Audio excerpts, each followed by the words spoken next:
ఈ ప్రపంచంలో కొన్ని గ్రామాలు పగలే జీవిస్తాయి, కాని రాత్రి పడగానే ఆ గ్రామాల్లో భయం మేల్కుంటుంది. అలాంటిదే ఈ గ్రామం, దేవీపురం. ఇక్కడ చీకటి దిగగానే నిశ్శబ్దం కూడా వణికిపోతుంది. సత్యం కోసం ఈ గ్రామంలో అడుగుపెట్టాడు కార్తీక్. జర్నలిస్ట్ అయిన అతనికి భయం కొత్తకాదు, కాని ఈ గ్రామం చూపిన నిశ్శబ్దం అతని మనసులో అనుమానాన్ని నాటింది. గ్రామస్తుల కళ్లలో స్వాగతం లేదు, కేవలం హెచ్చరిక మాత్రమే. అర్ధరాత్రి 12 తర్వాత తలుపు తెరవకూడదు. మీ పేరు ఎవరు పిలిచినా వినకూడదు. కార్తీకుండే ఇల్లు ఖాళీగా అనిపించలేదు. గోడలు చూస్తున్నాయి, అద్దం గుర్తుపెట్టుకుంటోంది. ఆ ఇల్లు చనిపోయిన జ్ఞాపకాలతో శ్వాస తీసుకుంటోంది. గడియారం 12 కొట్టింది. టక్ టక్ టక్. ఇది తలుపు శబ్దమా లేదా మరణం చేసే పిలుపా? తలుపు తెరిచాడు.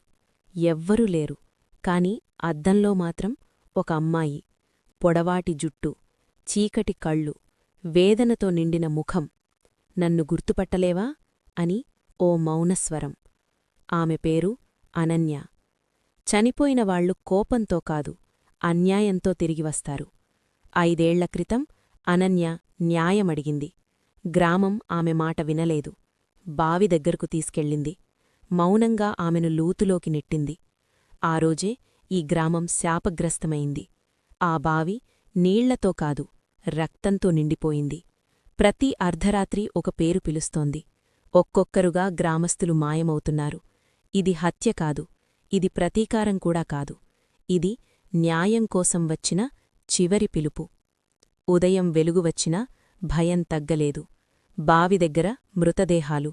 శాంతి కోసం చంపినవాళ్లు ఇప్పుడు శాంతిని కోల్పోయారు. పాత ఫోటోలు, పాత రికార్డులు. కార్తీక్కు అర్థమయింది. తప్పు అనన్యాది కాదు, గ్రామానిదే.